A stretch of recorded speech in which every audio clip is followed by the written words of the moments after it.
Bannange oba Sheri atuuka Sheri takwata budde naye abawala abalungi bonna bamanyi obutakwata budde fuukamuko balina kye bakola baba idle busy kalese ne kayiika nga netunatandika shoot ate era mwani njogeredde lw'akantu ako so nina Sheri Matovu the beautiful Sheri naye oyo mwana Sheri akumye omutindo okuva linamulaba kali beautiful ebiseera ebyo nali mwavu sinamanya ate oba tadiasi nekuba naye yali mwavu munnange ate oba yakakuba atya anyway lemufa ndowooza ogiraba bagamba international payments for everyone batwali UK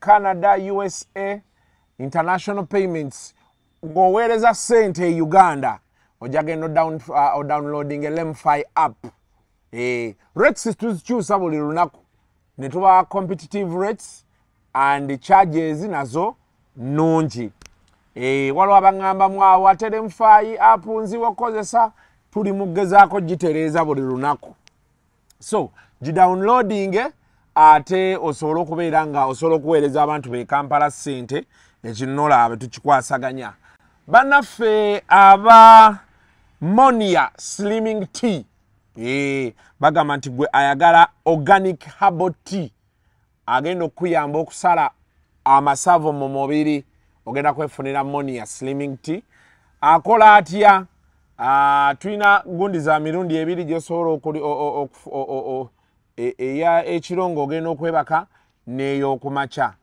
naye tukugamba nti nga bw'omukozesa obutatunyiigira omanyi Abannayuganda tubagamba nnyo ebintu bino obutatunyiigira tojja nti njala Monia Slimming Tea mu wiiki emu ngenda mu mbaga njala kiteeteeyi kintuuke ekyokulala tojja nga toyagala kwesonyiwa ssala toyagala kukola exercise because these things move hand in hand.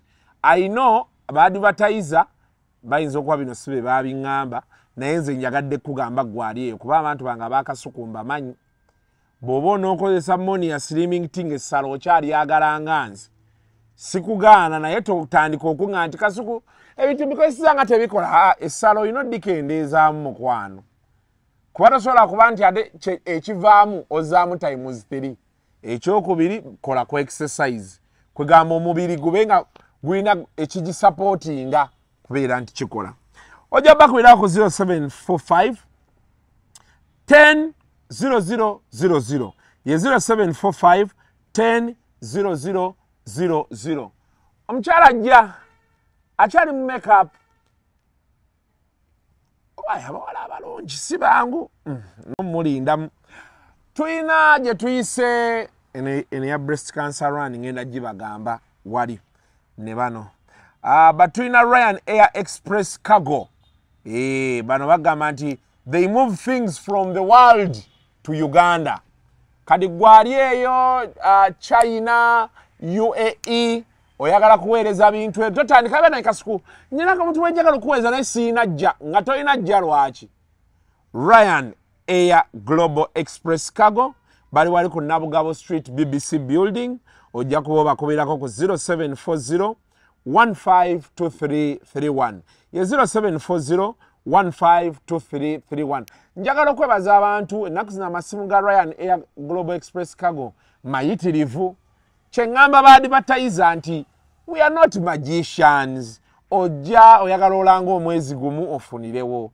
totunda byakulya totunda bia mukama wange benkufaananiramu Harry Potter seri Harry Potter so kiriza abantu bonna bali abalanga era nkibagamba nti ekitini girina okuba emyezi 6 okujjako ng'olina gy'odduka gy'olaga naye bw'oba omanyi nti oyagala brandi yo girabe ng'ekula ku digito kuno ku Kasuku Live kiriza nti tusooke tukole emyezi 3 erinnya linnyikire because these are steps of consumption osooka n'okola emyezi 3 erinnya ne linnyikira kati emyezi 3 egiddako wetutandikira okulaba abagula wetutandikira okulaba ababuuza bikola bitya because Omunnayuganda atambulira mu phase 3 awulira n'agamba biki ebyo n'atuuka n'agamba wamma okwo kwe bateekerako n'alanga Kasuku mulaba ayogera ku Monia,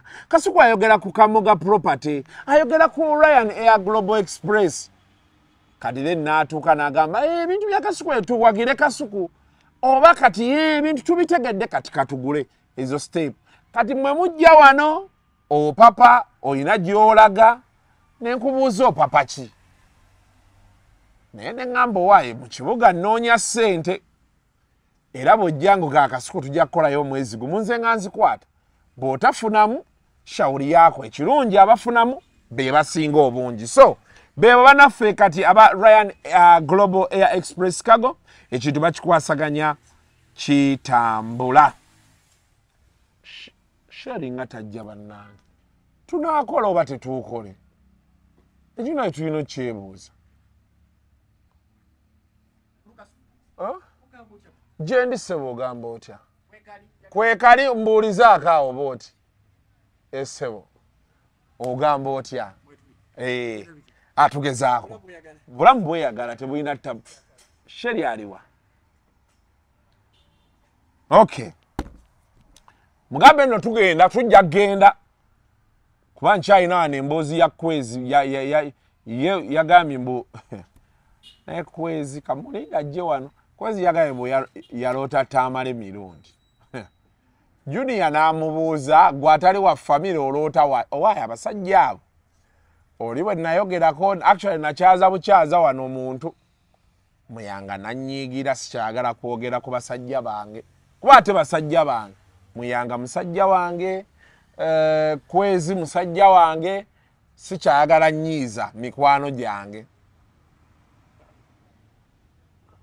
Saagala ntuuke nga sikyalina gwe nnyumya naye nga buli omu yankoowa yanzijako engalo. Kati bano basajja bange Bakwezi kanjira ngwana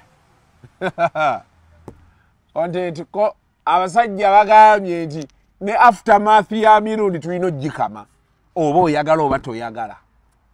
Nze sikirabangako kino kati nange story eddako yakuloota mirundi. Made in Africa International Exhibition. Theme ya next year eri African Indigenous Cultures. Bagenda beerawo nga 16 paka 17 2025 ku the Parkdale Hall 1605 Queen Street W#2 Toronto on MGR 1N9. Kitegedde osobola obakubira ku 0750 874500 0750 874500 oyo Salima oba abagala okuregisteringa online ogenda ku eventbrite.ca ye event brite.ca.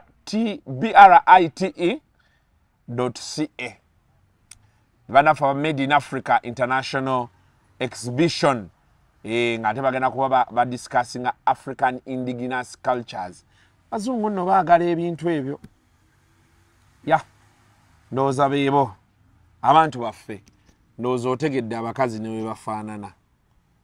So kati katusooke tujjeko Sheri Matovu kaninde emboozi ye namusanga luli mu sauna omwana omubiri gwonna mweru. Sheri jangu tukole mukwano awolabika bulungi abigere tetugenda bikwata jangu bootyo.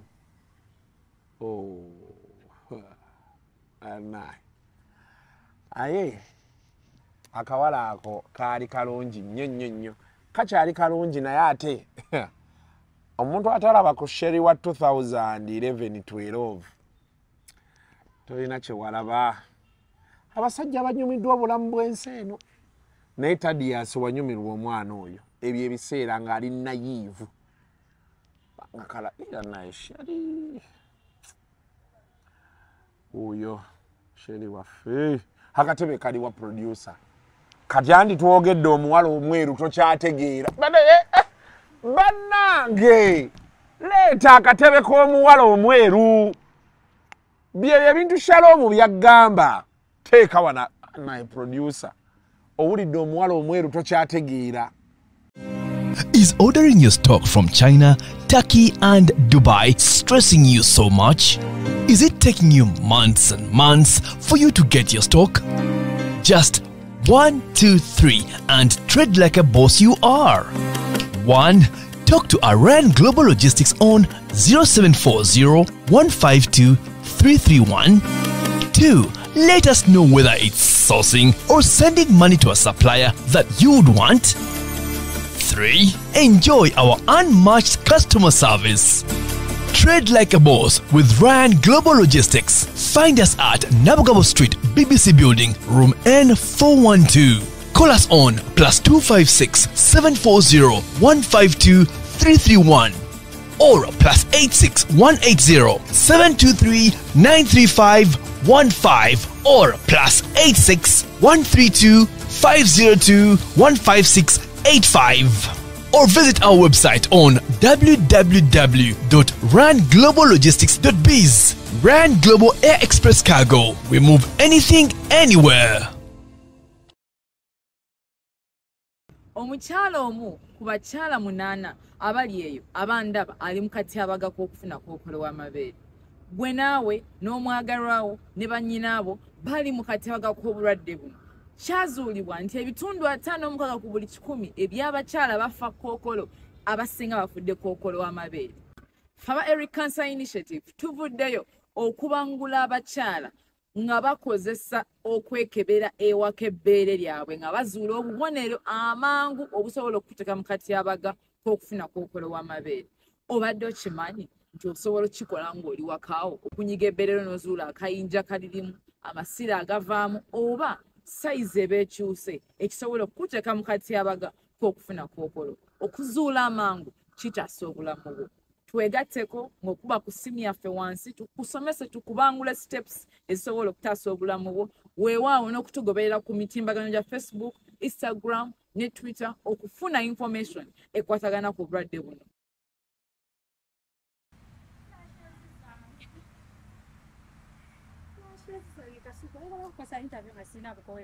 Naye olabika bulungi. Semberako wano mu maaso.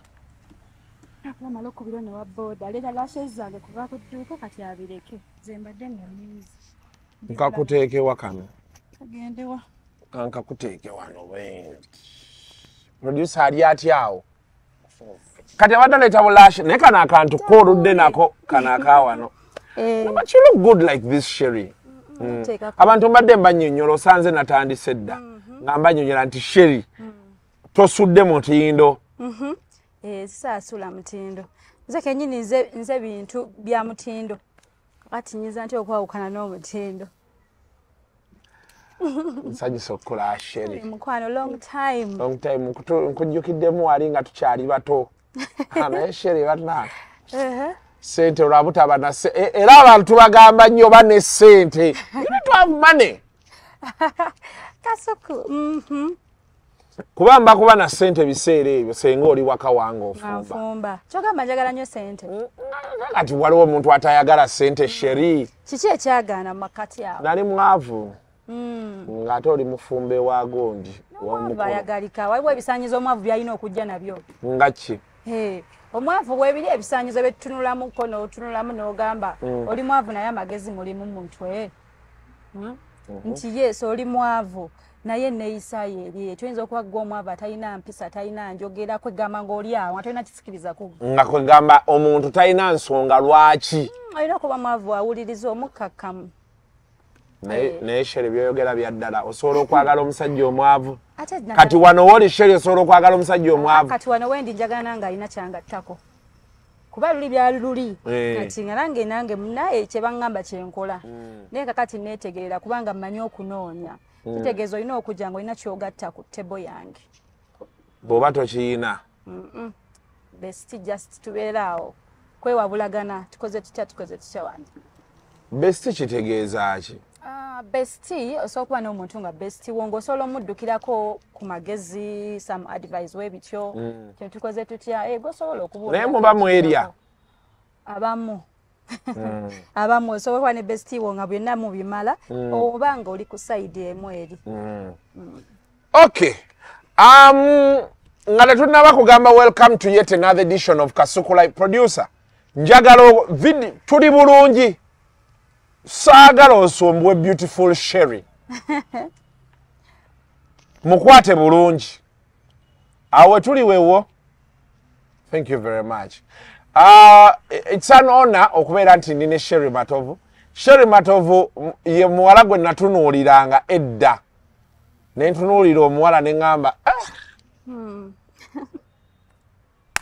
Mashallah. Yali muto nga ate ali naive. Nga bambi onsanga banaye Kasuku, how are you? Nompahaga notandika okunyumiza ne ngaawo omwana amanyi nti ekikajjo kati kyaliko nga walking stick oba takimanyi. Naye muneeze Kasuku ndi waddala. Nze ndi waddala wemba njagala era wemba sikwagala sikumalira budde. Nze yenze. Wale mwana gwange Sherry nombulako simanyi we wabulira awo. Mirimu gino gye gitwawula buli omu n'abeera bize. Sebigambo saakwogerako. Singa we nakwogererako wakati awo. Omanyi ebigambo bintabudde n'abantu. Onzijukizza bannange Kasuku. Nakwogerako ki? Taagala kubizza wano. Kubanga ate abiwulira abagera kufuna omukisa ogubiwulira. Naye nga kituufu wamma waliwo ebigambo byewantemaatemakaawo. Nabitema naye natema ebigambo. Tegaali mazima. Olaba ensozi tezisisinkana naye. Abantu basisinkana. Ate abantu basisinkana era obulamu busigala bugenda mu maaso. Kati Sherry tukyasobola omukozi wa ssente talina kunyiga. Wanyiigiramu kaawo katini. Nanyiigamu ngero. N'okivaako. Obulamu bwensi bwe butambula. Omuntu omunyiigira noga ate Kasuku ye wange kuba ate gye twava emabega ate wanene. Wanene nnyo nange neewuunya ne nga Kasuku lwaki atokomoka omugambo. Olwanti nga nkolera abantu. Munnange nga Ruth yagezaako gamba nedda ka Sherry si bwe katyo. Bannange Kasuku ne nakimanya. Naye awo nali nnwanirira boy child. Naye munnange. Boy child abakazi mutuyitiriddeko wano. Tutya. Abakazi bannange buli kimu olugira mami mukazi. Mami mukazi. Naye kankubuulira okimanya okuleka abakazi abatalengerera wala. Naye omusajja yenna ayitibwa omusajja. Era omusajja aweebwa ekitiibwa. Like this is general like omusajja alina okuweebwa ekitiibwa oba aweebwa ekitiibwa. Era mukazi munange waba oli eyo ng'olina omusajja akulabirira. Like akufiira ku baana baabagala ayagala like family yo bana abasookerwako mama taata n'abamu ku baganda bo omuntu oyo waki batomuwa kitiibwa waki batomuwa kitiibwa ko gambye boy child kubanga byaliwo tuli ku chapter ndala but saagala nnyo bantu babeere nga balina paint gye bateekawo naye omusajja yenna atuukiriza kyalina otuukiriza ng'omusajja alina okuweebwa ekitiibwa. Kati bw'aba tatuukiriza era omulaba bulabi olina kumulaba bulabi nga bw'aba atuukiriza he deserves the respect n'omuggyako engalo. Okay, banaffe aba Uganda Young Positives bakutegeeza nti obulamu si zzaala. Bw'oba oli eyo bw'olaba kati Sherry ng'ono kati bagenda kuga Kasuku mpa ku nnamba ya Sherry sigenda gikuwa bango toginsaba sijja gikuwa. Naye totunulira Sherry n'otandika nkalya awo wekali mwekebeze oba kozesa obupiira kye bakutegeeza awo bannaffe aba Uganda Young Positives wamu ne Ministry of Health ne USAID bagamba nti obulamu si zzaala tobuzannyisa tokebezesa amaaso. Tuyina breast cancer run egenda beerawo nga 2 October.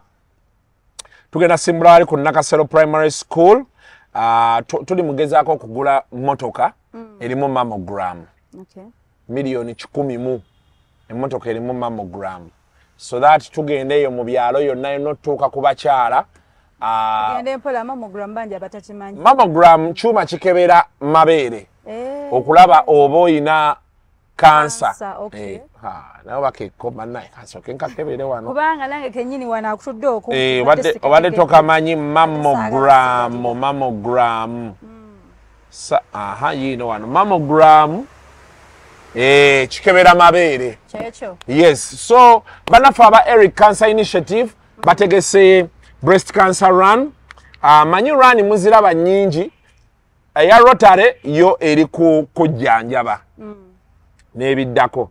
Ene ya Eric breast cancer run ya mabeere yo eri kukebeza nti keberanga bukyali olabe bw'oyambibwa ng'obudde tebunakola ki tebunagenda so baagala kugula vaani erimu mammogram basobole okubeera nga batambula Uganda yonna batuukire eddala eyo wansi mu bakyala waliwo gwe banyumiriza omukyala bambi yali eyo mu kyalo bulijjo yali alowooza mbu oba waliwo akamufumita oba biki kati nga bagenda mu ddwaliro badressingawo mbu obutatana bannaye nno ebintu bingi nnyo n'owulira obutu nga bukufumita weebuti so bagenza okugirayo bati omutwala omukebera ku Cancer Institute nga kansa gw'ayina ali mu lyasinisa ebinnyo so nekibeera nti ebbeere balina odijjako so beyo bannaffe tugenda kuba tudduka tufune evaani eyo tutaaseeyo ku bulamu bwe tutaasa with early detection ojja bakwira ku 0750 122309 0750 producer tutandike ka welcome to yet another edition of Kasuku Live. We all need light in this life, and at Lighting City, we make sure we light up your world in the way that you deserve. With the widest range of classy and unique selection from all over the world, with our customized products like Lighting City chandeliers, wall lights, Lighting City outdoor lights, spotlights and strip lights, bedside lamps, floor lights and garden lights. We also deal in electrical items like switches, electrical cables, and so much more. Find us in Kampala, 5th Street, Industrial Area, Chinese Business Hotel, opposite Mosque. Lighting City, the 21st century electrical and lighting store.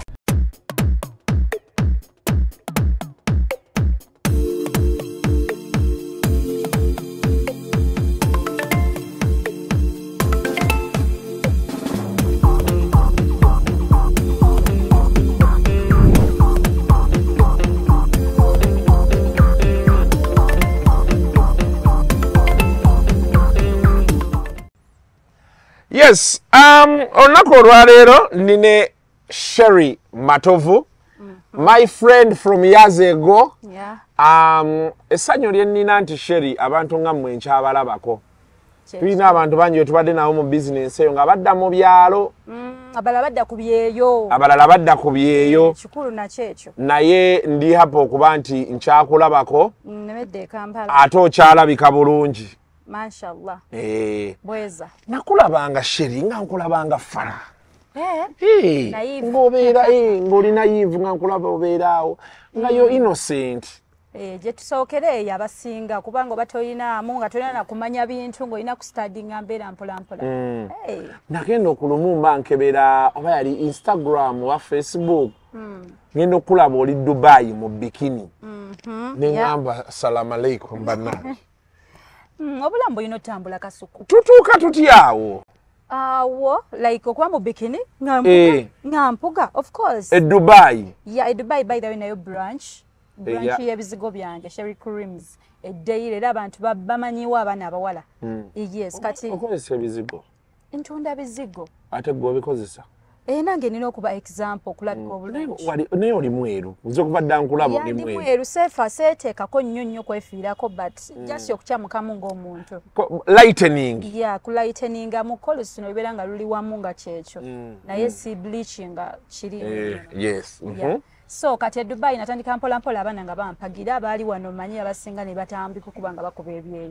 Nenfuna ab'enjawulo ng'okubiweereza wano kizibumu. Ne ngamba no kanfune bufunyi wenteeka ka space nenteekawo emaali yange. Muto wange already yali anyambye nga gy'akolera nga akola eyo mu company emu. Nga ntundira products zange era abawala bakimanyi bonna Ibra. Abaddewo ebbanga nga baguze ebintu so nga buli mwezi nga nina okugenda mbalabeko kirungi n'owa omuntu ekintu noddamu n'ocheki nga tobagamba nti nzija bayiika bangi nosobola okuba nga obayisaamu eggaali awo balabeko munyumyemu so kati September eno ogenda genda ddi? September eno njagala genda South Africa. Mwezi ki? I mean nako ki? South Africa ngawo 24th. Yeah, nayo baklayant banga bakuza genda ffenna. Kuba nange nzija.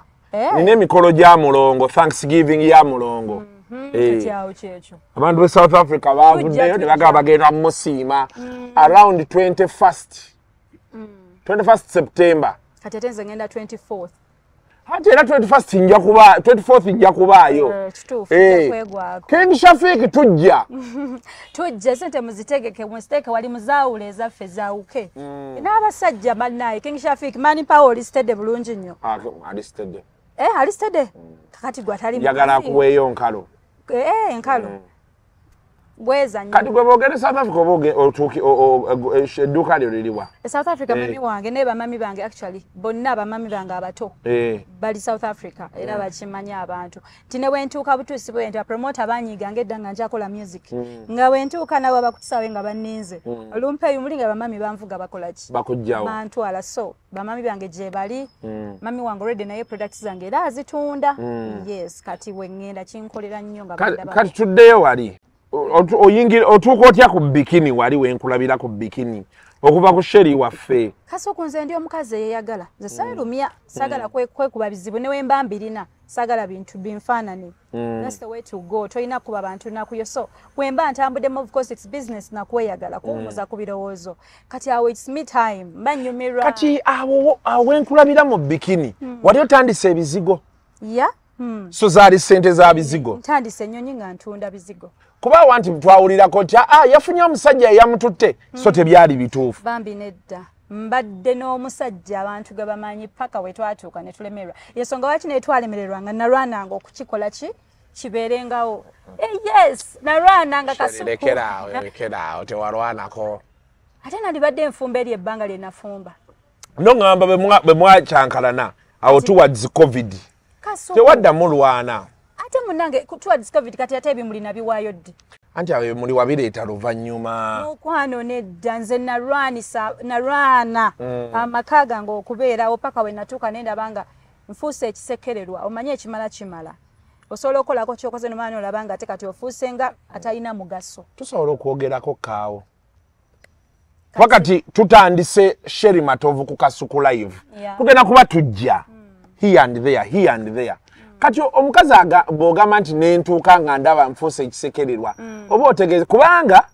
nze badde njagala tugende step by step tugende mpola producer mpaayo peeni awo mpandike ebintu bino kuba emboozi yange ne Sheri twava wala lwakwera we nakulabira wali ne Tadiasi so kati njagala tugende mpola wano bikini zino agambye yali atandise otunda ebizigo emboozi y'okutunda ebizigo eno ekintu ky'okukola ebizigo bino okijja wakubanze ojjukira najjanga wali ku studio yammwe emakindye waliwo bwe mwayingiranga kakubo beeti awo nga ntunda by the way yalina studio ng'eri manju alina ddiro n'ekisenge kati nga nze ntunudde ku kkubo nga yali nzijukira bulungi nnyo kati nga neebuuza nti ebizigo bino ate yabitandise ddi kunyirira ng'abakyala banneegomba ningamba katika nchitekemu amanyi nakitandikira ku Bukedde TV mu program kulya cash nga nkola show ng'abantu banda when they meet me banange Sheri kabulungi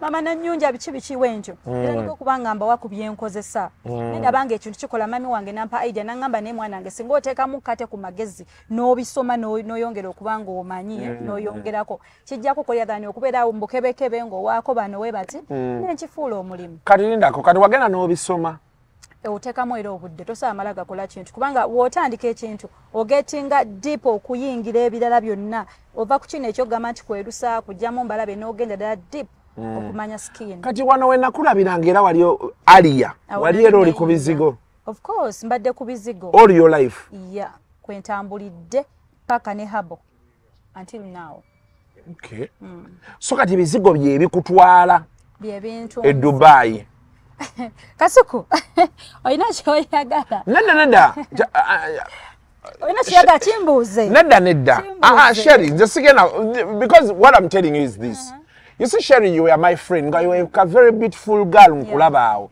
naye ng'obuzibu bwe nnina siina ssente nga njagala kwokyayo okitegeera ate ekyokulala ng'oli mufumbo kati nga nkulaba bambi nga nkulaga this little innocent girl biki omutima gwange ne gujja to unacceptance nti bambi ka Sheri kakwano kange oba okitegeera kyeggamba kati wano mu kutandika obulamu obwo bwe nkulaba ne ŋŋamba Sheri amuvinza atya okutuuka kuba luli wayambalanga nga tosobola wadde olaga kano akagondi be kati ngobeerawo ng'oli simple nnyo biki okitegeera nengamba Sherry atandisa atya ebifaananyi bya bikini e Dubai era ani yatutte Sherry e Dubai munaago obulamu bukyuka. By the way, trip gye nasooka ogendako e Dubai twali ne Donzera ne Flavia yali white party. It was my first time ogende Dubai white party. Donzera w'ebiseera ebyo twali kubukedde nga tukola obulango bwaffe nga tumulangira ekintu kyenti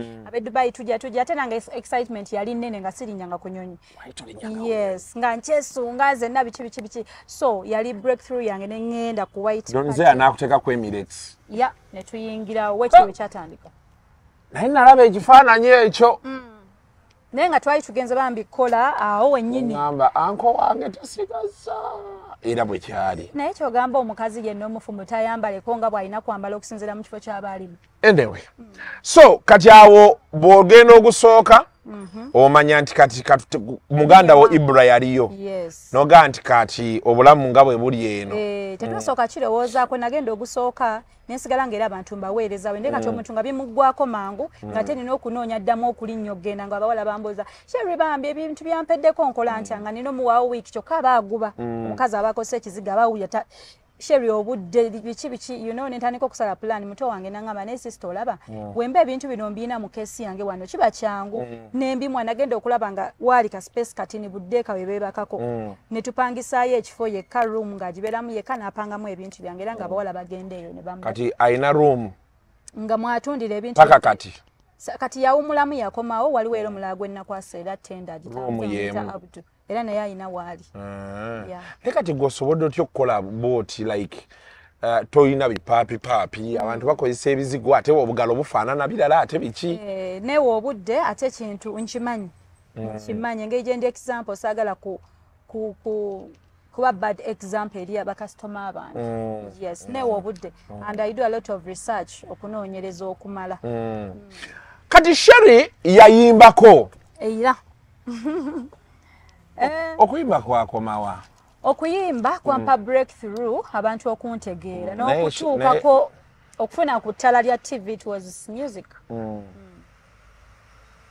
Wali mukwano gwange naye omubali wali olina gguleka kituufu naye zuula kasuku omuntu woteezuula oyinza okutomera ebisenge wali ogatta mugatte kati eyo idea y'okuyimba ogijjawa? Idea y'okuyimba gye nali nali nkyagala era nekyansinkanya tata w'abaana gwe it was music kuba nakyagala nnyo kati nengwa mu mikono gye kwagala music eyo gyazungira nammwe muli mu ndongo ebawuuba ne twegwako nampromising ensi n'eggulu era bwe bityo music nemukola kwa kyali kyoto kyange nenkituukiriza nakikolako kati midway into this nagamba naye n'okuyimba kati yimba nali nkyagala kuba yanfudde nayo tuyimba twange nga ndine Sylvia Namugenyi yes nzijukira nalinamu nga tutambula ffenna ne Ronnie kati Ronnie nga anjagaliza Ronnie pozi yali bba wa Namugenyi ye Namugenyi ali ku kyennaku zino ali mu America eyo omuwulizaako sikyamuwuliza ne Ronnie yetwogera ali wano ani Ronnie ali South Africa yagenda myaka mingi myaka mingi 10+.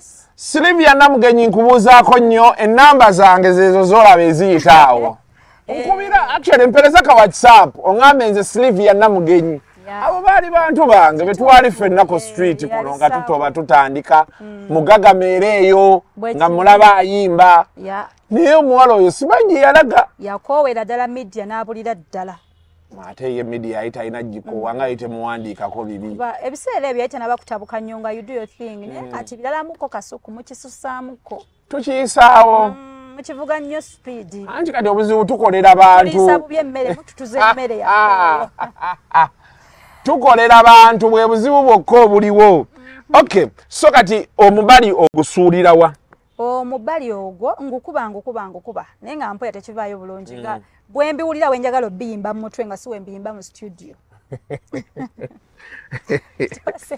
nga kyanina mu mutwe ate si kyenfuna wano Gloria Bugi wuliriza nnyo awantu wano kuba batayi nagenda okulaba nga nange seenyumira bulungi nokkiriza mu mutima nokkiriza ate nga wensanga abantu bagamba ku bulungi bwo singa walina eddoboozi lya gundi singa ate oli wala nnyo kati nga binnyiiza ebyo nengamba teri ekirala kyensobola kukola nenva ku kino kye bangamba singa oli wala nga bwe tubeera tutambudde bagamba omukazi oyo alimu ssente naye music oyo oba omukyuse style nitukyusa ku style ng'ate mbyononabononyi nga bagezaako okuntetenkanya nengamba kati wano awe nafunira omukisa hajati nampita okumpa program ku Bukedde TV. Yes, we nagwa ku Bukedde TV ndabanga the music nandiko kubanga sikyamwanya obudde nandiko kubanga focusinga nnyo ku bantu ngokola shows neza events outdoor events kulya cash. Yes, mulala mukaawo nentandikira ddala eyo nagenda okulaba kiri kintu nnyo kino tuteekamu nnyo obudde biki nga kiri expensive mu ate nga tezivaayo nengamba kati eno essaawa kengudde kweno line kankwate gundi endala naye period yakulya cash awo wamerera amalala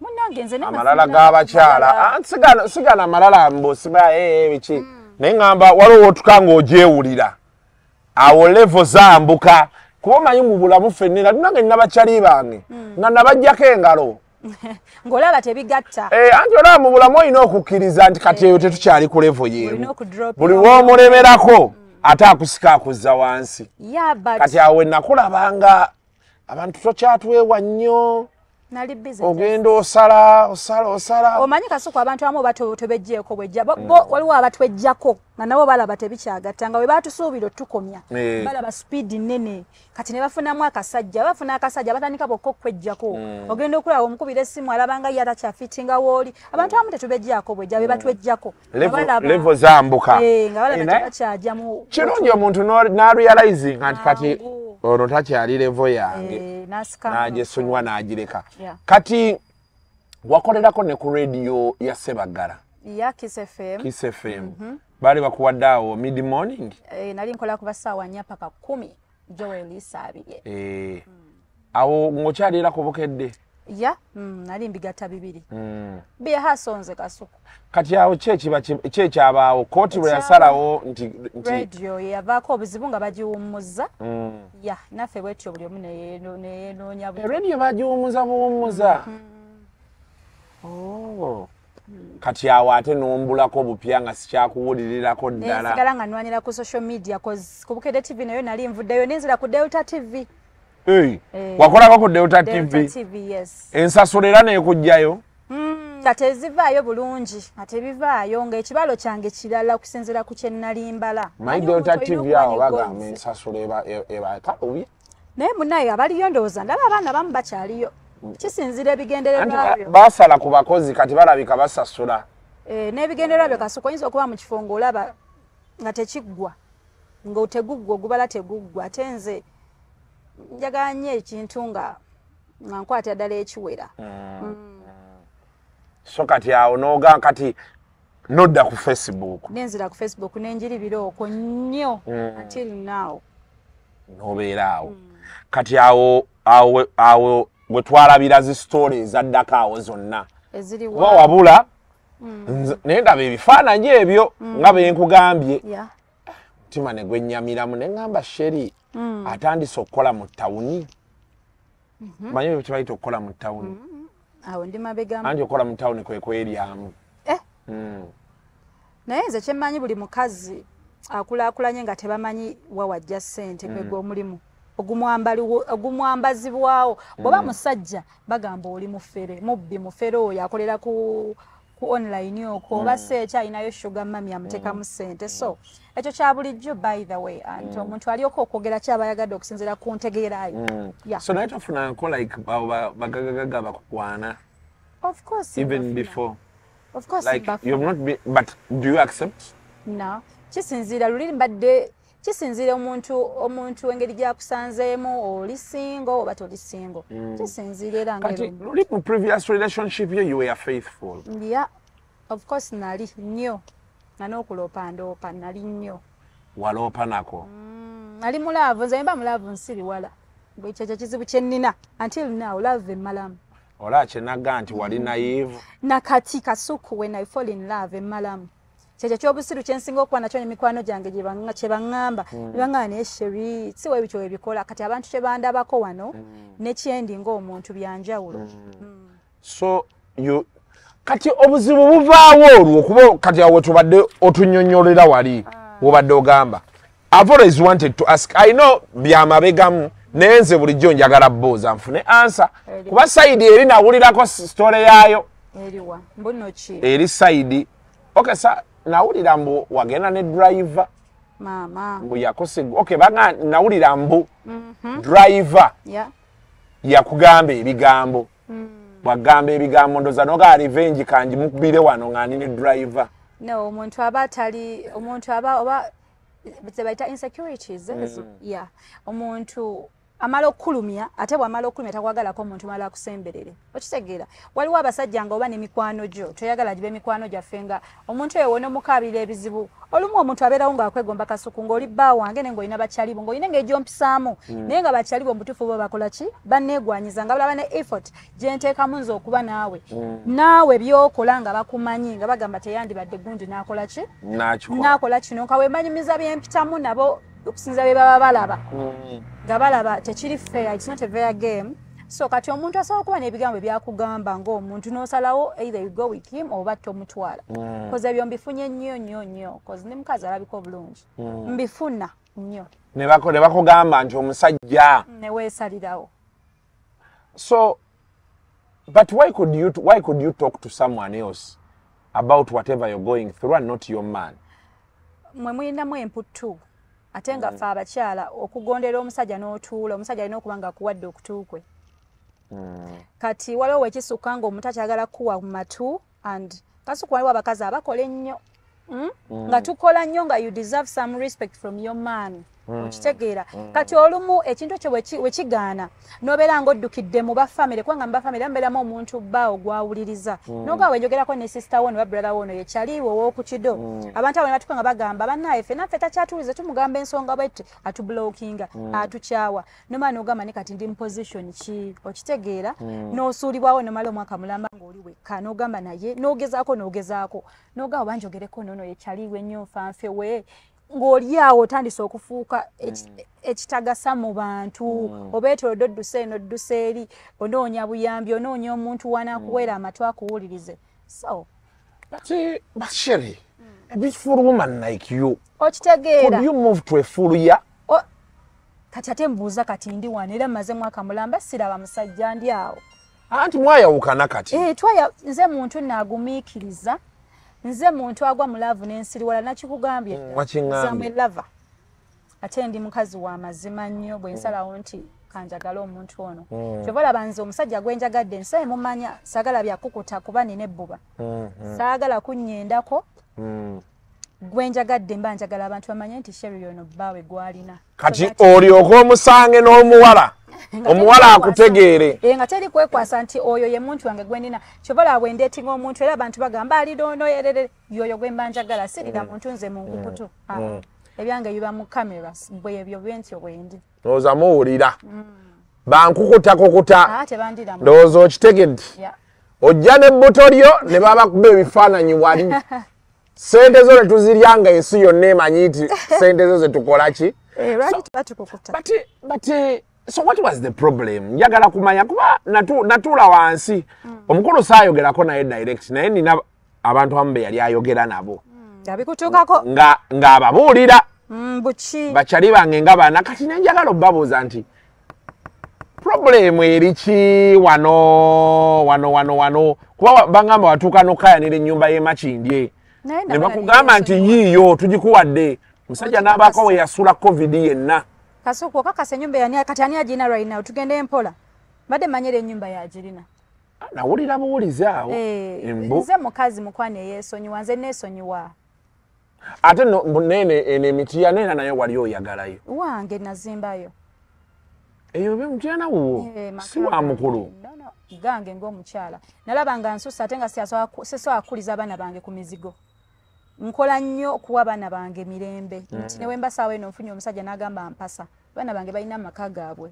obaleka awo of course nabategekera saagala bafuuke ekizibu eri muntu yenna kati Sherry omuntu yenna akuyimiriramu tojja n'abaana kisinziira abaana bange mbaagala nnyo but njagala nnyo bafunye kubanga bakuze bakulidde ddala bali mu myaka emeka bali mu secondary nannyungi ali mu secondary pozi olina omulenzi n'omuwala nkoze ndi maama leera nze nina abaana gwe kyoba omanya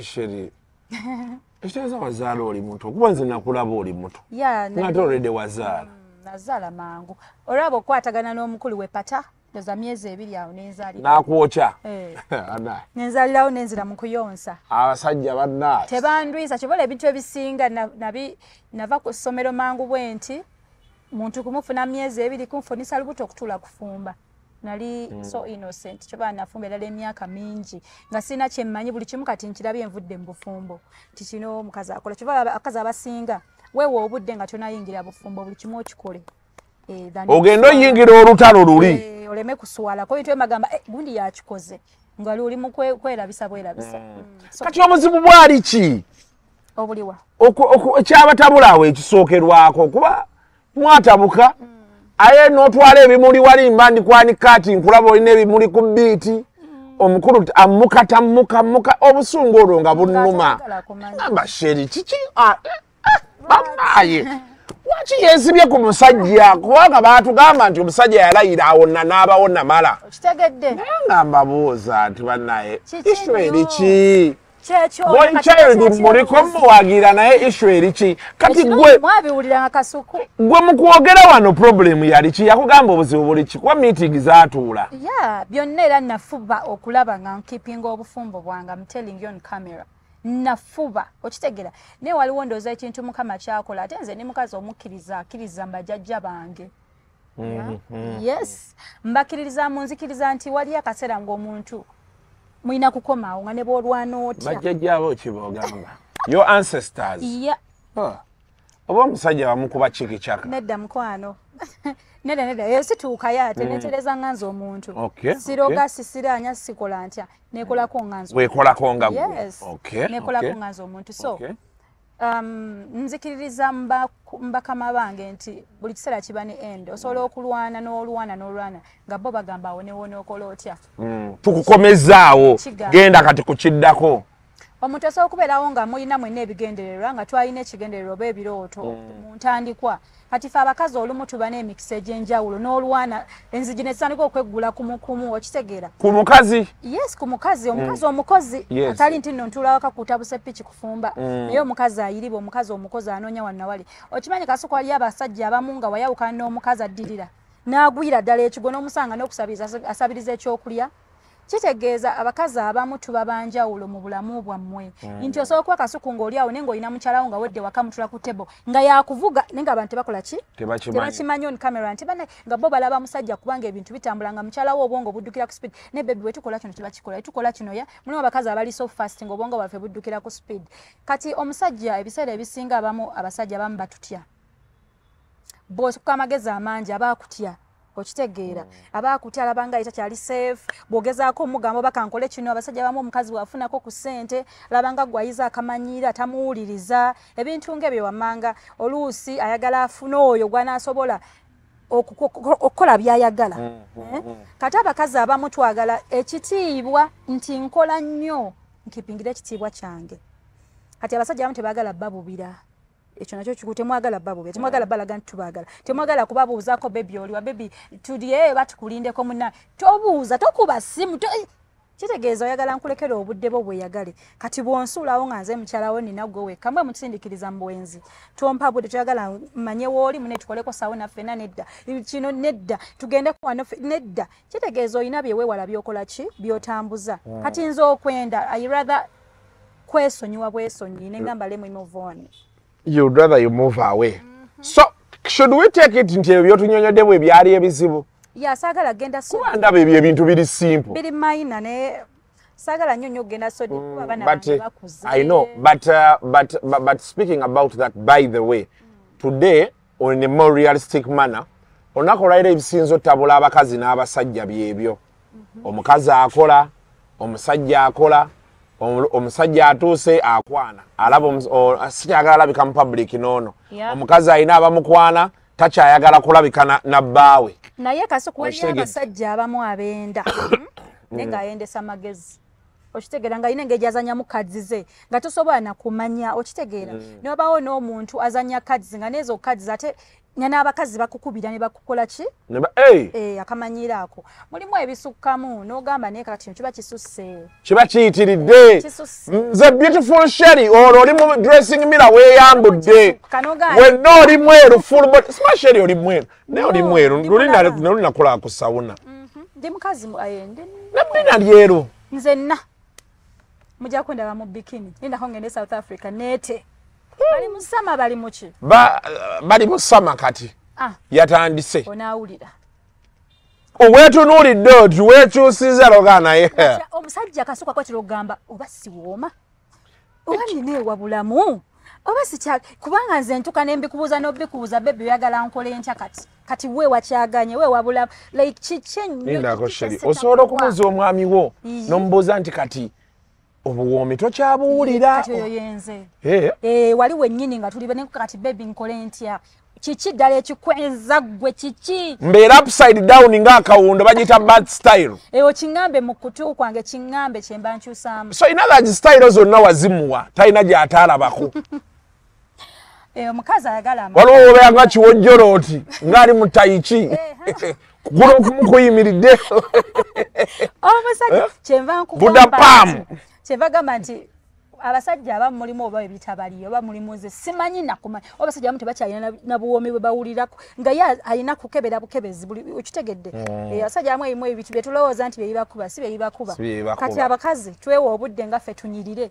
Omusajja ategeera kyayagala agenda kukusanga on the way. Abatategeera mubeesonyiwe. Tubaleke mabega. Buli muntu alina gwe yatonderwa. Eyo message terwanisa boy child yeyo. Bwe kiba by the way. Gwe genda twekoleko labika bulungi weetekemu ssente noonya. Ategeera value yo. Naye nange onyongedde ova ku basajja. Wakati ate olaba Sherry ekyo kyogera ekyo. Otuuka n'obuuza nti kati nyongeremu wa. Nkole ki n'otuuka n'ogamba oba kiwato kyesita kyanyola bulungi. N'ekyo ng'okinyoola. N'ogamba ddala wa ddala kyova olaba bagamba simanya mbu amazzi abasajja ge baagala. Simanya omusajja ayagala bbugumu. Simanya omusajja ayagala mukwano byonna osobola okubiteeka ku mmeeza. Omusajja ayagala bali abataano. Naye kye kimukolera. Gwe kumukkiriza ku bali abataano. Nga ganza omukazi ampa emirembe n'atambuuza bya bwenzi bwange oyo aba mmaze. Nabaye n'abakazi abalina emputu nga gamba tojja tuli abataano. Yegwe. Kati yenze. Bannaye ku bulungi bwa Sherry omuteekako otya abantu abalala bataano oba bana. Tekisoboka. Tekisoboka.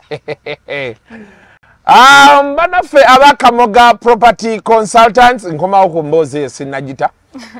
Bano bakolera mu real estate, land surveying, documentation, buying and selling property, abagala organized plots with land titles. Ojja kuba ononya bannaffe abakamoga properties nga bano basangibwa wali Kamoga Road ku Kamoga House ku Lubowa opposite Lubowa petrol station just next to Nakabuye Plaza awo ku Entebbe Road. Bakubirako ku 0775 500 700 0775 500 700 oba 0700 171673 0700 171673.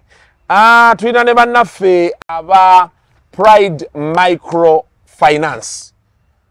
Bagiyita batya? Kyusa obulamu? Kyusa level ne Pride Microfinance. Ojja kgenda yaawo bakuwe looni oyongere mu bizinesi yo. Ennaku zino embeera si nnungi bannange, buntu bukutte wansi ne waggulu. Olina omudaala gwo ogw'ennyaanya, bano abalina bizinesi tutunda charge amasimu, booda oba ng'oli eyo oyagala tutandika kuvuga piki, osobola ogenda ku Pride Microfinance branches zaffe across the country osobola okubeera ng'ate weefunira Pride Microfinance loan gye bayita kyusa obulamu. Yingira branch yona waganyi kasiku yatugambye mujja tuwa ssente. Tukoze tutya okufuna ssente tukyuse obulamu ne Pride Microfinance. Tuddeyo wali. So kati ebyo byonna bibeerawo part 1. Sherry ekyasinga okunyiiza mu times ezo nga weefuulira ddala atafaayo. Wasigala olabika bulungi, okola bibyo, weemolera ku TikTok, odeno oderi nga buli kimu kiraga nti sheri gwoliko obuzibu. Munnaye sagala nnyo kuba bantu nakasuka obuvunanyizibwa nina bungi nze ng'omuntu ate nze engine enoonya ssente ate abaana nina bangi obuvunanyizibwa nina bungi ng'omuntu so ekyo tufaanana nga yali azaddeko olwoto terwakuyiikako nefaako nnyo newa obudde namanya nze nkola ssente bode yange yekola ssente sikini yange yekola ssente kati bwe ndaba nga onstressinga nnyo oyagala okunkaddiya banina okwesonyiwa kubanga abaana bange tbalina bye bajja kulya ng'ompa stress kitegeera so nefaako nnyo newanyonyonyo obudde kusinga ekirala kati ebimuli bino ate wali ozunga nabyo lwaki awo wonna kasuku nze mukazi alwana olwo weekubye mu mutima kuba olwedde awo mwali mugize omukulu ng'asula wali munnange nze emyaka ng'ebiri sikeerangako ku makya nendeka muntu nti nno ngenze ng'abantu bwe bakimanyi sikeerangako ku makya ne mmuleka byaliwo edda bagambanga nnoba neera bwali buto kuba nayingira obufumbo nga ndi mwana muto at 17 years obimanyi oba mwana muto oyingidde obufumbo ebintu ebisinga byantomeratomera sheri wano wenakulabira walinga myaka 21 awo 22 nazala muwala wange nga ndi 18 cause nali muto nnyo nenyingira buyingizi kintu cause nebibuuzo nabireka na kusomero saakola third term ne pitamu buyisi nempitamu myezi 2 lubuto nentandika bwentyo obulamu so kati obeera y'obuto ate ng'omuntu gwe nali nfunye lwedde yali mu system nga yamanyi okitegeera so bingi bye natomera ng'omwana awe byankanganga era omanye ebyobufumbo nga tobimanyiisi yo first marriage ng'okukaaba ennyo bino nga tata wange atanjagala nnyo dadi wange zedi daddy's girl so dadi wange namuviira mangu kati bwe mpulira ekimmenya ekinkabya amaziga nga nina okunoba nzireyo ewaka nkaabe naye nga mbuulirira mwana wange kino gwe wasalawo biki bikiddayo ng'era nzizaayo bwe kityo aka ntuka ne neebulirira nenkula neŋŋamba naye kati bino so bwe namanya neŋŋamba kati nkuze ne neebulya saddamu kugamba mbu oba nte nnoba ate nkola ntya awo nga nze gwe balekawo nembeerangayo nenfumba ebbanga eddene nno eddene nembeerawo ebbanga eddene nembeerawo paka yatuuka nezama enzala n'omwana wange omuto ono nga mpa yasagala kusaasanya baana neŋŋamba nedda nenwana at least tuddingane neŋŋamba oba kiki nenkola buli kimu ekyomunzikiza netuuka nembikowa nemala neŋŋamba kati wabanga omukulu kye yeetaaga kye kino kaŋŋende bugenzi na bimuli mukwano nze namanyiirwa olwakuba abasajja abamu naye ayinza okuba nyalina issues ze ng'omuntu naye kati nahiilinga newe mbyogerako ndaba nga lugero mbyogerako. You healed? I did. So kati ebimuli ebyo ozunga nabyo ng'ozunga nabyo lwaki? Mune kuddamu kunjagala nga ninga eyadiba. Nga weekubye n'ettatu. Kasuku nze kiki kyesita. Kati tatu bakyagina. Era weekera ku makya n'empulira mukazi oba abantu abamu bempulira bayira wabanjogerako side embi ku bufumbo bwo naye nze nja kugwa omuntu mu bulago. Saagala nnyo okunfuula mboozi ku byemabega bye nayitamu cause teri amanyi kye nayitamu. Teri muntu amanyi kukosebwa kwe nakosebwa teri muntu amanyi biwundu bye nina so sometimes ndaba interview ezimu n'omuntu ne lumundi gwe omuntu mu bulago ndimusanga busanzi wantu ne mugwa mu bulago omugezi yatuulanga wano n'agamba kasuku abakazi tulalalamu tugumira ebintu kasuku muve ku bino betulaba kungulu nze abantu sivangayo neŋŋamba bakino va ku buno obwo obuntu obuli light bw'oyogerako obulabibwa ate era kirungi ekyo ky'okola naye ate omuntu omuvinga ona asobola okumalira naye nga alina bagamba nga tajja ku kamera naye nga alinayo banyumya nabo n'abeerako embeera gyakupaintingamu ne bintuukako naye ensirika naye muno ate abamu benda abaloko abagala otunda obuzigozigo okukola bizinensi ne yange okunkuba nagezaako okubaako engeri oba gya counseling abawala nga ataningira kunze bwati because oli anyumya naye abagamba ebintu ebitategerekeka because me I moved on era ndyoke n'abaana bange kati gwali naye era naye wa bizigo simanyi kozi sinoonyereza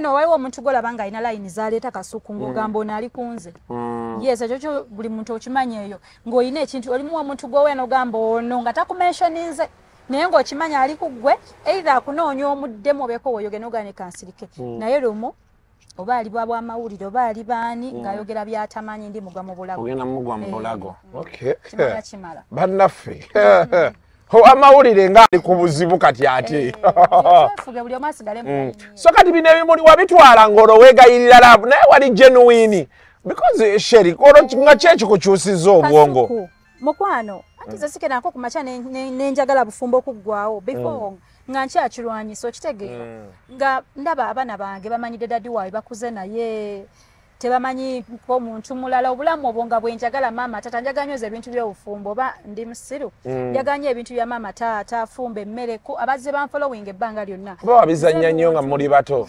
taata maama munenze muntu akola ebyo ebintu so nalwana nnyo obufumbo bubeewo ne ŋŋuma kasuku mu covid yenna nga bw'omwogedde nabeerayo ewange n'abaana bange ne tubeerayo neweegayirira ku ssimu neweegayirira so wenkeera ku makya nemba nga nasalawo decision gye nasalawo nengamba let me move on ate ndaba nga omuntu anjogera nga namuwa obudde obungi ennyo nga ndi free wendi ewaka nentuuka neŋŋamba oba kuzaala oba nziremu nzaala oba omwana yanaddamu n'atugatta naye nekyo ne kigaana n'omwana olubuto olufuna bakyala kye mbagamba nti omwana tasiba musajja waka nti n'omwana osobola omumuzaala kati ate w'omuzaala nga n'ensimbi tolina zirabirira kati awo mwaddamu ne mwegatta bamuzaala batya omwana naye ekitegeeza tulina kuva ku baagalana kuba emboozi yali etambula nti n'okutunulako obutunuzi bwe bati omukulu afa saayogerako naye ebintu bino naye abaamuli okumpi be baali babinyumiza kuba nagamba emboozi be naagiyimiriramu mukulu yali yagaa nti oyo mukwano gwe tajja kukola ki boy child nga ndaba nyigirizibwa ekirungi wasirika naye era kati twesanze obulamu bwe butyo tewali nnyo kyakukola naye kati abaddamu okwogerera sheri abagambye agenda kugwa mu bulago kubanga tomanyi abakazi tuyita mu bintu kati wafuna n'olumuta wazaala of course muwala wange ali 2 years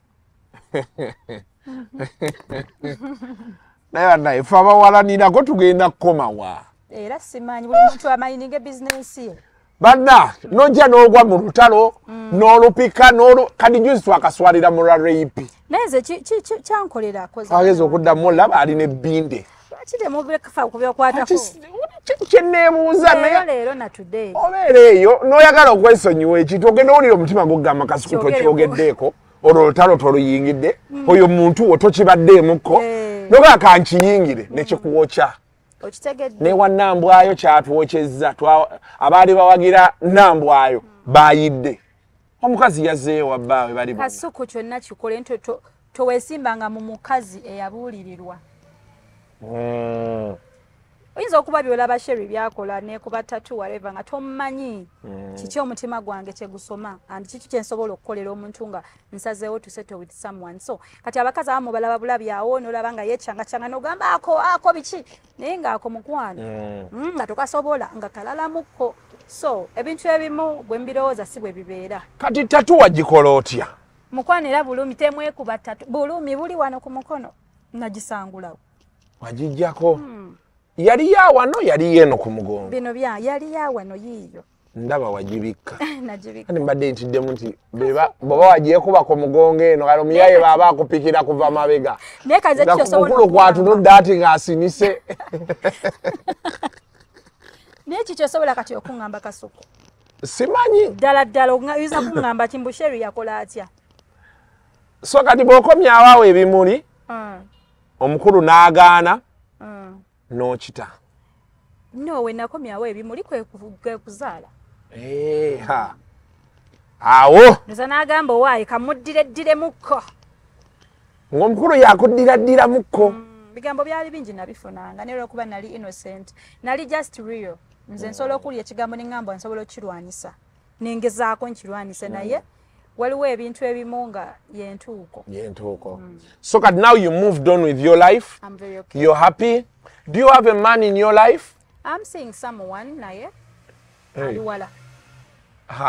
ali wala nkyali mu nnaku ndi awo tebakukola ebya binde mwana gwe ali wala era wendi wala yewa ali ku Bulaaya agenda kunoonya Bulaaya isoke Europe ali eyo togwa mu mwana we UAE ekitayinza kusoboka bane ku level yange neba ne lwaki muvuma UAE neze nganda bo waliyo naye abasajja abaliyo bayida balina obuvunanyizibwa bafuna ne sente nnu tewali buzibu singa mwogera ku kyabutuuze je bali naye tujja sooka balabako mufa butuuze tetufa butuuze naye tujja sooka tubalabeko ku byamakulu tujja sooka tubalabeko buli muntu fe tugenda nakulabako buli muntu ayagala okyusa endowooza yaffe n'endaba y'ebintu tujja sooka mulabako gyali ninaye abasajja bange ba Alex tusente bakakolera ddala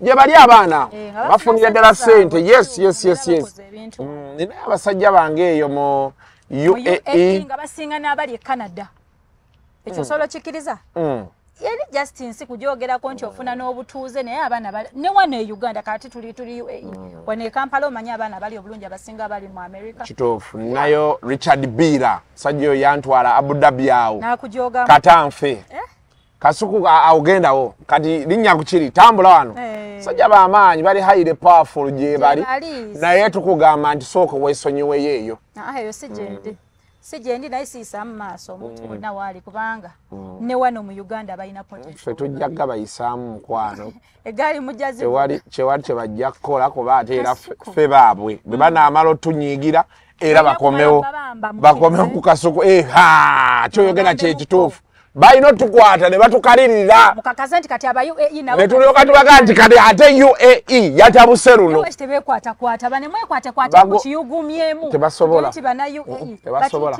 akasente keeri enkola gye bakakola ebbugumu lyokka eriryeri otuuka n'ogasijja muteeka mu ssente zange n'okireka so now it's good you're now in love nkulabye for some time now gye tusisinkana eri ng'olabika bulungi olina emirembe gyo ne kato kyatambula n'abantu luli waleberangana simanyi eri excitement n'abantu abo betuba nabo olumu omanyi abantu abo balina amaaso eriiso ekiiso ekibi etuba n'emikwano ng'agamba gwe wina omukisa gwe balaba gwe bakwana kyokka oli mufumbo gwafuna naye ng'omuntu yemutwalanga mukwano gwe so sometimes abantu abo badilayinga emikisa gyaffe obanga natyo tukakulyengedde omuntu nakukola ekintu omuntu nakutunuliza oguuso ogwo so sometimes kye bayita okwezuula kikulu nnyo ani gw'olina okulya naye ku table ani gw'olina omumanyisa ebibyo ebyo byonna bw'obizuula ye maturity okay I've always wanted to have this conversation to know exactly wenjo kuwagirira wamu omuntu bw'otuuka ng'olaba kiganye kireke bano okwetta kubanga abakazi tuba n'obusungu omuntu asobola okuyisa mu bintu n'ogamba oba mutte obe n'osimuka kyo n'omuntu n'ogane kati ono ng'ali awo afuluuta so it's better omuntu n'otuuka n'okkiriza nti kino kibaddewo kiganye naye obulamu bwange nze ndi mukazi ayagala okulwana okukola ebinene famire yange n'abanneetolodde abamanyi so kati bwe ndaba nga nva ku mulamu ansese tukanzigwawo muzeyi wange yafa naye yafa alina essuubi nebyali agala otuukiriza ate nali best we neŋŋamba nina okulwana kati wenda omuntu amalira obudde annemesa okutuukiriza ebigendererwa bya tata wange kiba tekijja soboka so kati obeera bulenga mitiyana mitiyana road awo wobeera era gy'ovudde n'otakwata budde leero anti mune lero mande balina order z'abanze n'okudisa ku DHM n'ebintu enotereza mande oba busy bakola order weekend kati oba mukweta latalamu okwata amasimu ki makeup twala tugende naye era ntuusi okay kati tudde tukoze eyandibadde introductory interview eya Sherry Matovu Sherry Matovu tugenda mweyongeza kasuku live bule tunaabangawo ne topic gye tulaa gye tusobola okwogerako nga tumuleeta naddala ekwatagana n'abakyala one thing gye nkulabyeko you're not bitter tulina abakyala bangi abayise mu mbeera nga bakaawu nomubuuza mukwano si ffe twakumenya omutima si ffe waki oli mukaawu why you bitter tulina kuba bantu nnakuyo naffe twabiyitamu naye twezuula but I like that you're positive ate wasigaza ekitiibwa kyo ng'omukyala kuba abantu bangi mbawuliddeko stories eyo gye ntambula sinnakuwulirako nnyo mbeera ya give and take ntya nnyo okugaba okugulu kwange abakimanyi mwalaali muve ku biboozi naye abakyanyi mwalaali n'abammanyi siri mwangu nnyaawo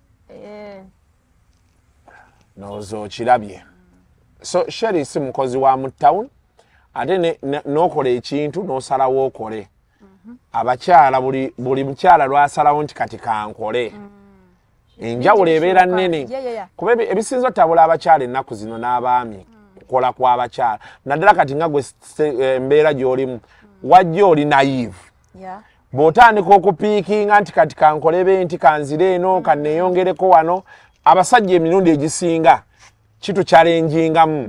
Of course wabeerawo ne changes lwakwa changes ezo abantu tuba tetuziraba naddala side y'omukyala oba omwami ng'afunye ku ssente kuba gwe olaba obulamu busigala bugenda mu maaso naye akwagala eno ate ogenda olaba kyayita okukyuka kasuku munno bw'akyuka bagamba oba enswawa ekyuse babaki naye nammwe abakyala obeeranga mu maka g'omusajja speed kwaddukira kyuka naawe kuoba oddukira tosigala ng'oli comfortable nti musajja owange njagala kyuka ddukira ku speed yagenda kugula taka making sure aliguzeewo amannya muliko bameka okitegeera tutula butuuza awo tutula butuuza awo kasuku mekera awo bwe kiri kati abakazi abasinga afuna omusajja n'agaggawala nnyo obulamu ne bukyuka ofiisi ne bamukyusa naye nga ye ali awo mu bintu byakyayambala bisaatisaati biri awo bitegeerekeka enviri zikadiira ku mwezi mulamba enviri ziri okwo naye ng'omusajja gw'olina speed gyadduka nnene so kati omusajja gatuuka okulaba obanga gwe atakyamusaana oba olina tuula butuuzi wakazaala abaana be kuuma awo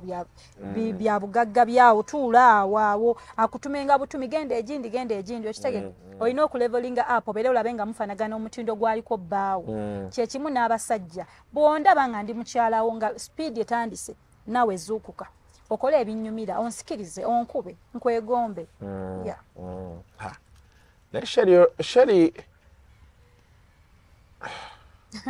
Sheri olaba ogamba nti style zonna wazikola n'otuuka n'ozibuuza kasuku basajja mmwe mwefula batawulira nino kikubuuza nkuwe ntya ntukole tutya ntuseewa anti mwenda yenda nnyo kati giri ogimalewo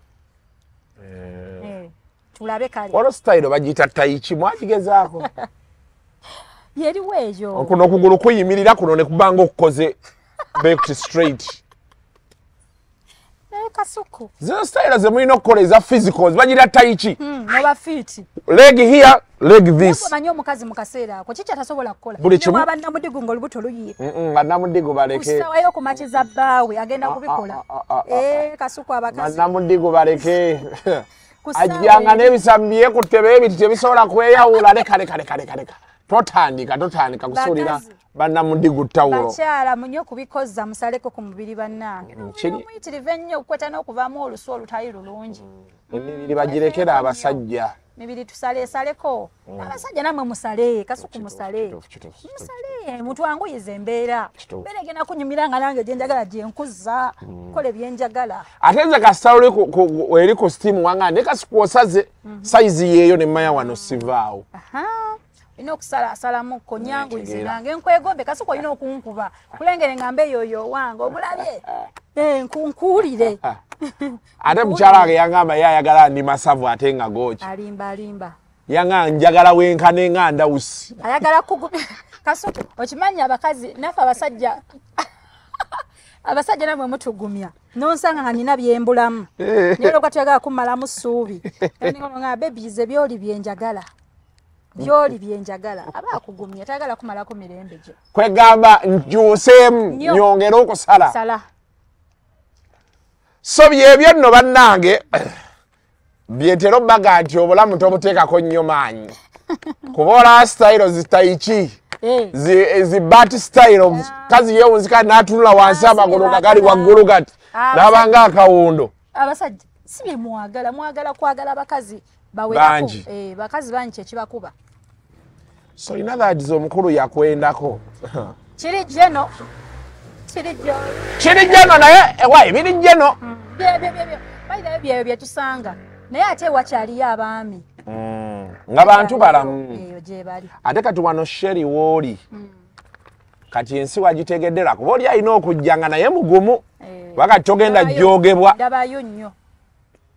njabayo nnyo kuba luli nali wali nga ndi awo njagala newe bambuuza kiki kyoyagala nga ndowoolezaawo ne kati njagala onsange essaawa zino nti kiki kyoyagala olwedde eitaka weeriri njagala material yuwa tukoze tutya kati obwongo buli awo byolimu ebyo we tuli kati wali twavaawo naye n'abasajja abategera bagala bakazi ngaffe kati kasuku tayagala mukazi agenda musabaza nviiri oba tolina kyomugattako njagala onsange nga nkusaba bikulaakulanyanga ebyo temwagala biwulira n'ennyongera okukutegeeza nti gwe omwavu ali eyo ogenda kufa oli wakufa kuba kati bajja kati Sheri woono akusabe matiriyo otangaale akwagala amukuyirawo ate aba mwavu nga talina busobozi Sheri alindeko akwatiriremu lida muganda wange nze bwe njogera baganduulira abantu naye kirungi ndowooza okiwulidde so yembeera eri eyo Sheri nsanyusa okulaba